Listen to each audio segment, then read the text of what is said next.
हिंदी कहानी एक गरीब परिवार। ये जादुई कहानी प्राचीन काल के एक गरीब इंसान की है जिसका नाम रतिलाल था। वह अपनी पत्नी के साथ छोटे से घर में रहता था। रतिलाल दैनिक भिक्षा मांगने जाया करता था और जो कुछ भी मिलता उससे अपना और अपनी पत्नी का जीवन यापन किया करता। एक बार सारा दिन भिक्षा मांगने के बाद उसे केवल एक मुट्ठी चावल हाथ लगे और वह अपने घर पहुंचा तो उसकी पत्नी दुखी होकर बोली, घर में तो अनाज का एक दाना भी नहीं बचा है और आप एक मुट्ठी चावल ही लाए हैं। भला इसमें कैसे हम अपना पेट भर सकते हैं। और वह थक हार के घर में बैठा ही था कि द्वार पर एक भिक्षुक आ जाता है और वह कुछ खाने के लिए मांगता है। रतिलाल धर्म संकट में फंस जाता है। अब वह एक मुट्ठी चावल अपनी पत्नी को दे या सामने खड़े भिक्षुक को, लेकिन वह द्वार पर आए किसी व्यक्ति को बिना कुछ दिए जाने नहीं दे सकता था। इसलिए उसने वह चावल भिक्षुक की टोकरी में डाल दिया।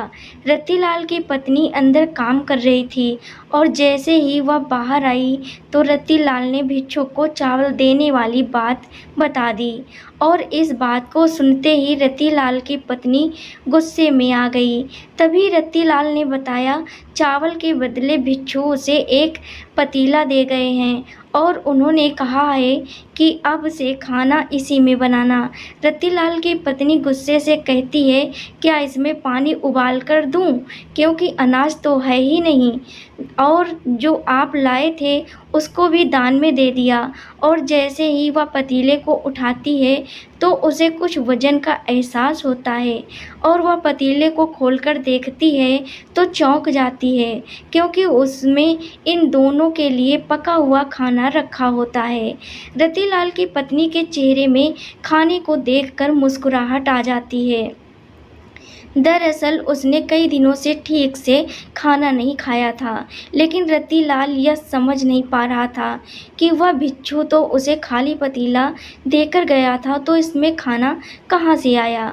और वह आश्चर्य से यह बात अपनी पत्नी को कहता है, लेकिन वह कई दिनों से भूखी है इसलिए उसकी बात नज़रअंदाज करके खाने को घूरती रहती है और अपने पति से कहती है, बड़े दिनों बाद इतना स्वादिष्ट भोजन देखने को मिला, चलिए खाते हैं। और रतिलाल खाना खाने बैठ जाता है, लेकिन अभी भी उसका ध्यान उसी बात पर टिका होता है, क्या यह बर्तन जादुई पतीला है। भोजन करने के बाद वह अपनी पत्नी से अपने दिमाग में चल रही उथल पुथल के चलते यह बात कहने से अपने को रोक नहीं पाया कि ज़रूर यह जादुई पतीला है जिससे इच्छानुसार भोजन प्राप्त किया जा सकता है।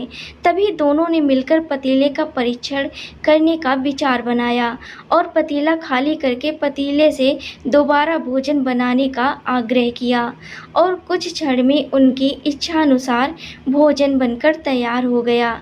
यह देखते ही दोनों खुश हो जाते हैं क्योंकि अब उनकी भूख हमेशा के लिए शांत हो जाएगी और उन्हें खाने के लिए किसी और के सामने हाथ नहीं फैलाने पड़ेंगे।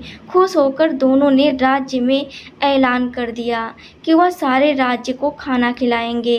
यह बात दूर दूर तक फैल गई कि कोई गरीब इंसान ऐसा धनवान बना है जो पूरे राज्य को भोजन पर आमंत्रित कर रहा है।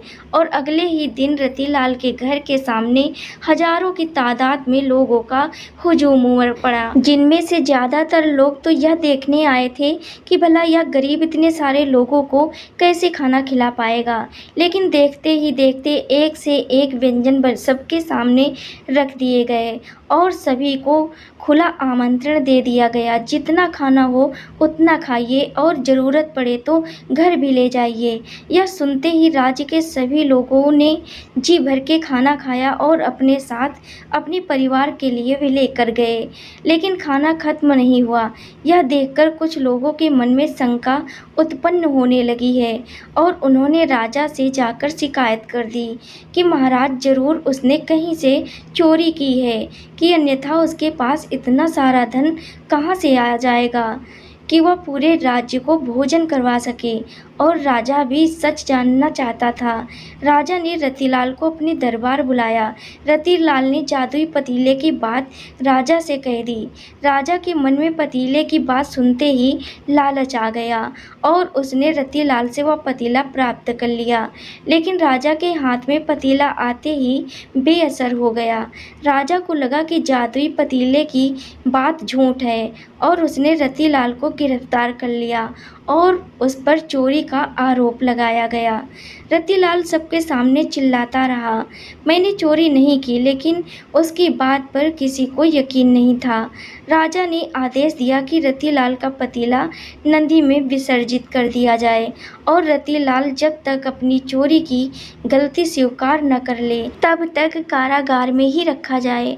और जैसे ही पतीले को पानी में विसर्जित किया जाता है, राजा के महल में चारों तरफ पानी बहने लगता है और देखते ही देखते राजा का महल पानी की बाढ़ से डूबने लगता है। राजा अचानक अपने महल की ऐसी स्थिति से घबरा जाता है। उसे समझ नहीं आता कि यह कैसे हो रहा है। तभी वह अपने राज्य के ज्योतिषी आचार्यों से चर्चा करता है और आचार्य उसे बताते हैं कि तुमने एक निर्दोष व्यक्ति को कारागार में डालकर अपराध किया है, इसलिए आपके महल की ये स्थिति हो गई है। यदि आपने उसे कारागार से वापस नहीं निकाला तो इस राज्य का सर्वनाश हो जाएगा। उसे आभास होता है कि उससे अधार्मिक कार्य हुआ है और वह भागते हुए रतिलाल के पास जाता है और हाथ जोड़कर कहता है, मुझे क्षमा कर दीजिए, मुझसे बहुत बड़ी भूल हो गई, मेरे महल को बचा लीजिए।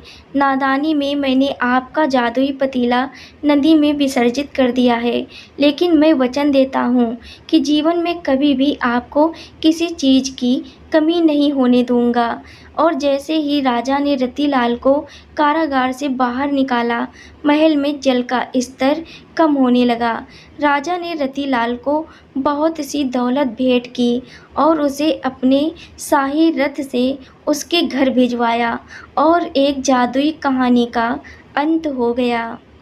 दोस्तों, और भी कहानियाँ सुनने के लिए माई स्टोरीज चैनल को सब्सक्राइब करें। धन्यवाद।